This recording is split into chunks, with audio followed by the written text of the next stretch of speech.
So, good morning, sir. I am Hendrix Angelo B. Forte, your student nurse for the day.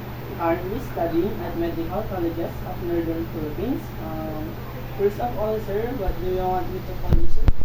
You can call me. Hey, sir, Sian. Can I check your wristband po for identification, sir? Okay, Mr. Sian Salomon, 19 years old from Quirino, Isabela. Tama po ba, sir? Okay, which language do you prefer to use, sir? Ano ko yung English? Okay, sir, what is your religion po? I am Roman Catholic. Okay. So, the purpose of our interaction today, sir, is I will be assessing your head and neck, including your eyes, nose, ears, and mouth. And during the assessment, sir, is it okay if I'm going to touch you, sir? Okay, sir. But before we proceed to the head and neck assessment, are you comfortable with the room temperature? How about your position right now, sir? Okay, let's begin, sir. Is it okay po? So first, sir, I will be inspecting your head. Is it okay, sir? So, I'll be inspecting your head, sir, for any discoloration, lesions, scars, or any signs of infestations, as well as the symmetry and size of your head po. Okay, sir.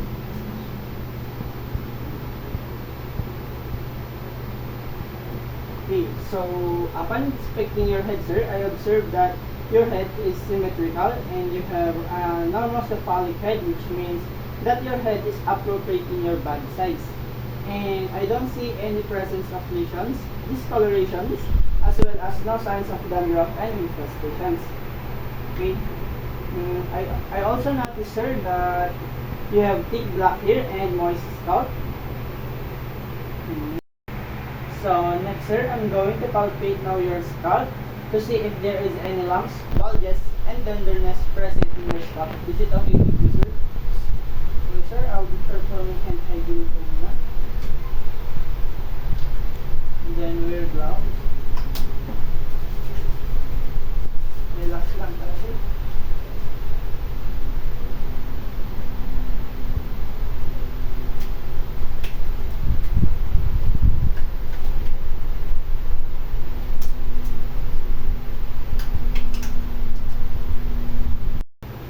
So, okay, sir.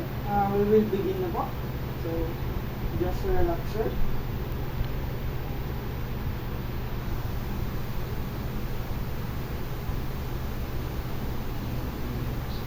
Do you feel any pain, sir?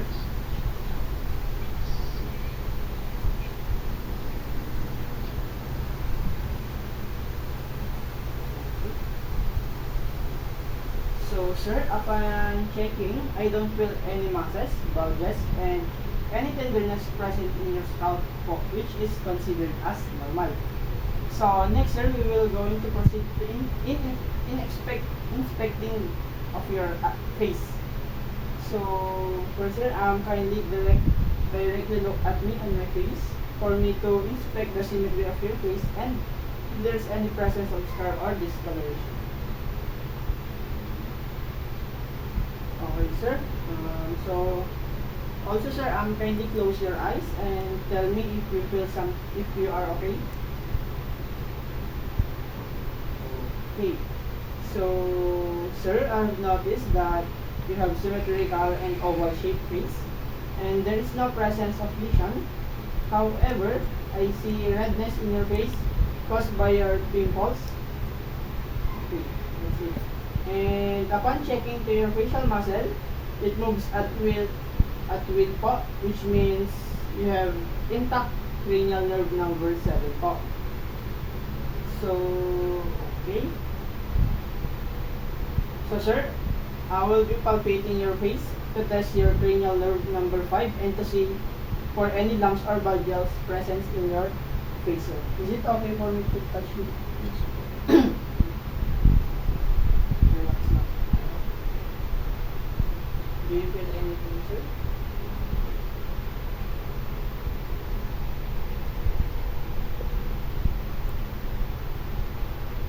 How about you, sir?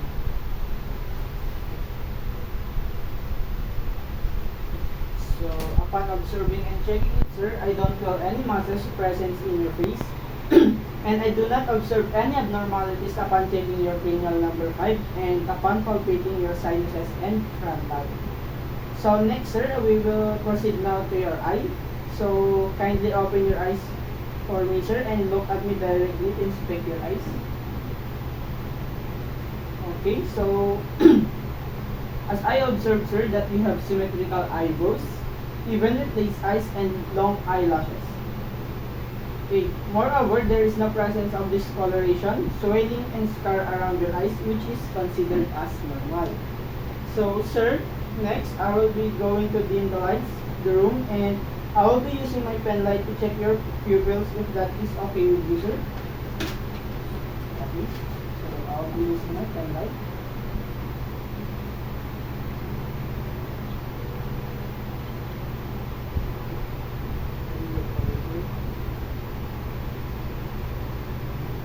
Okay. So upon observing, sir, your eyes are constricted when interacted to light and has 3 mm in size, which is normal, and you have both the round shaped pupil. Now, sir, I just want you to focus on the pen light as it goes forward to your face. Is it okay with you, sir? Okay, tingin lang tayo sa pen light. So I observed, sir, that your eyes constricted, they accommodated, and your eyes closed as the pen light goes closer to your face, which is considered as normal. So, sir, next is I want you to read the smallest possible line of letters, and you will going to read it first with your eyes, both eyes, and then with one eye at a time. Okay. So I have a chart here, sir, so-called the Snellen chart that is your visual acuity test. Okay.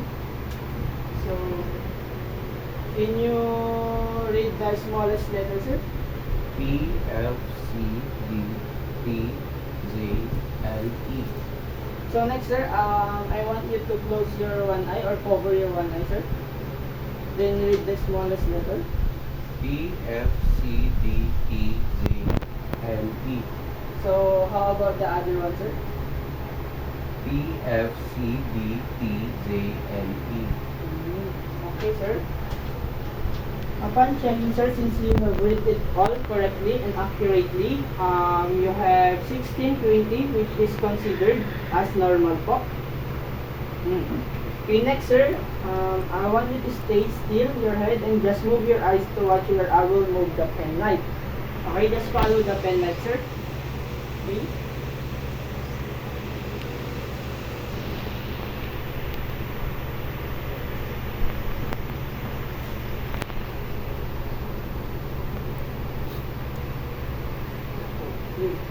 So, sir, I don't see any voluntary movement in your eyes, which is considered as normal.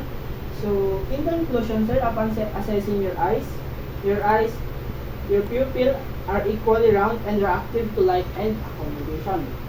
So, next, sir, we will proceed now for inspecting to your ear. So, I have a follow-up question, sir. Sir, do you experience any pain in your ear? Okay. So I'll be now inspecting your ear, sir, to see if there is any discoloration, lesions, waxes, or presence in your ear. Is it okay with you, sir? Okay.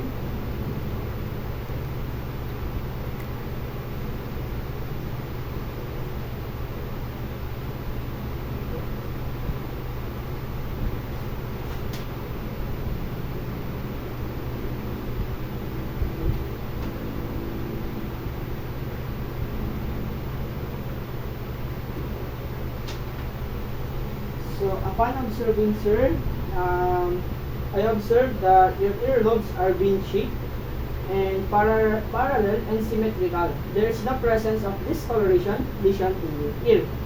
So, sir, I will now palpate your auricles and mastoid process to see if there is any presence of tenderness and bulges.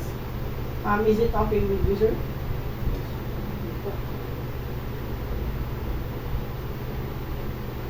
Do you feel any pain, sir?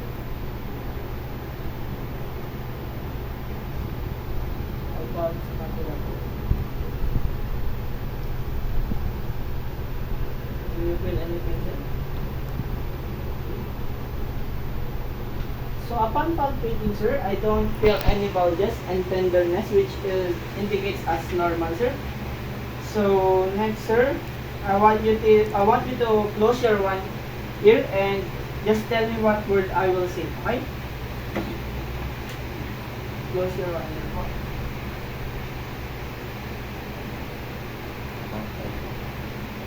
How about your other one, sir?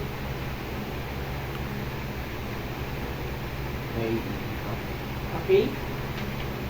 Sir, since you hear those whispers of mine, it is a good indication that there is no abnormalities in your ear or in the cranial nerve number 8. So we will now proceed to inspecting your nose. Sir, since we done assessing your ears, I will be now inspect and palpate your nose. Okay, I will be inspecting now. So sir, I can see that your nose is in the middle and there is no discoloration. Follow-up question, sir. Do you have any trouble with your nose? Any dryness? Okay. Okay, sir. Kindly close your nostril and one nostril and breath to the other one, and vice versa, to check if there is any patency of your nares. Okay. Can you close your one nostril, sir? Like this, and inhale. Okay. The other one, sir. Inhale. Inhale. Okay. Nakakahinga naman po kayo ng maayos, sir. So, wala ba kayong feel na nakabara? Okay.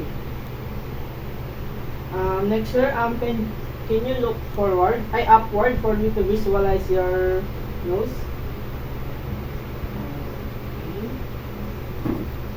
So sir, as I observe, everything was clear and I don't see any abnormalities present. So next, sir, kindly close your eyes again and describe the smell of the thing that I will place near to your nose. Is it okay with you, sir? So can you tell me what is this, sir? Okay, good.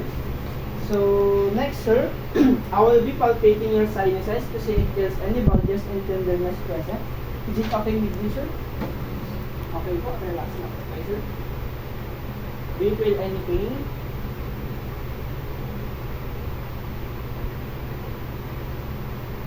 How about you, sir? Okay. So upon checking, sir, there is no masses or bulges or tenderness present in your sinuses. Okay, we will now proceed in inspecting your mouth, sir. Sir, kindly open your mouth for me to inspect your lips, tongue, teeth, oral mucosa, gingiva, and other parts of your mouth.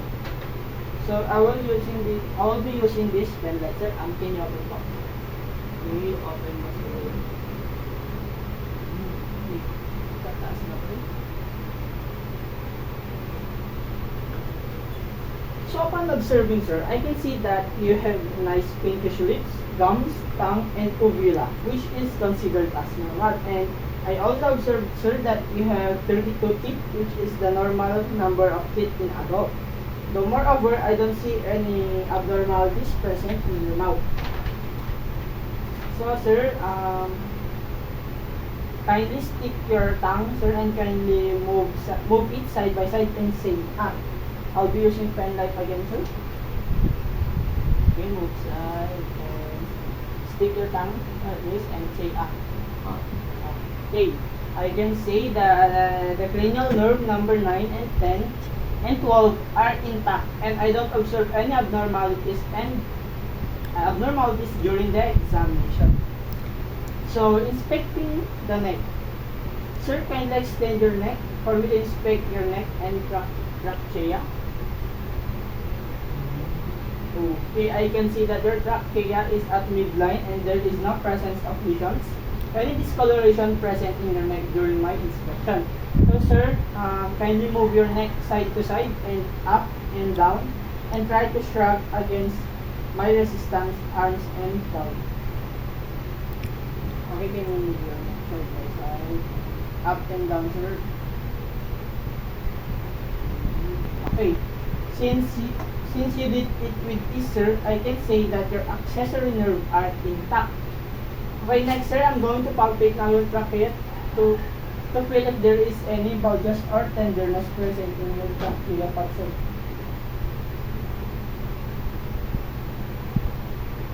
Sir, do you feel any pain? How about this one? Good.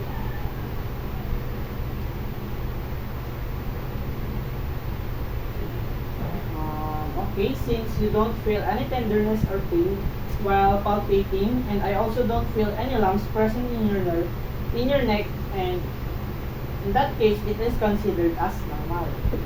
And your nerve are intact. So, next, sir, can you turn sideward for me to palpate your lymph nodes?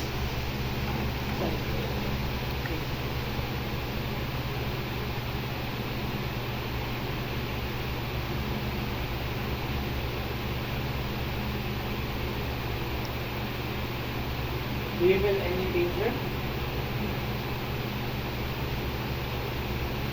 Okay.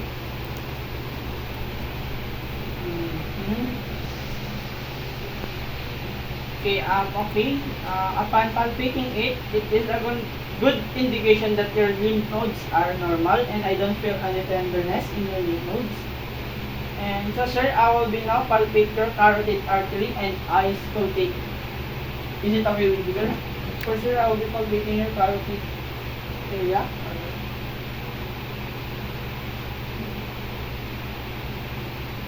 Do you feel any pain, sir?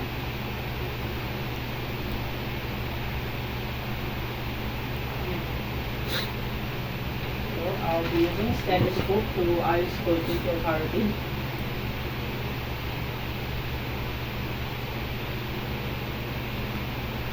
Relax, sir. Inhale. Exhale. Inhale. Ato lang yung pumpa. Inhale. Exhale. Inhale. Exhale. Okay.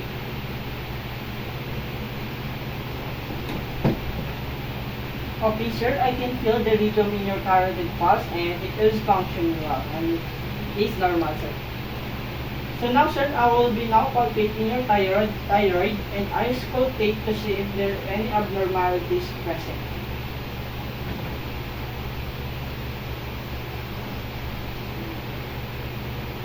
Okay. Do you feel anything, sir? How about you? Okay. Sir, upon palpating, there is no presence of bulges and or any pain. So next, sir, I will be now auscultating your thyroid. Is it okay with you, sir?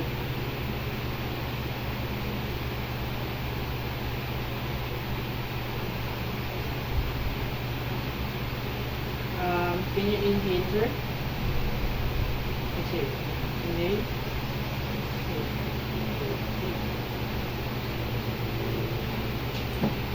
So I can hear no good sound, and since you don't feel any pain a while ago, sir, I can say that there is no presence of abnormalities and considered as normal, sir. And that's all to the head and neck assessment, sir. Thank you for your time and cooperation. And sir, I will now pass your assessment to your physician for your consultation later on, sir. Do you have any clarifications or questions, sir? Okay po. That's all, sir. Thank you po.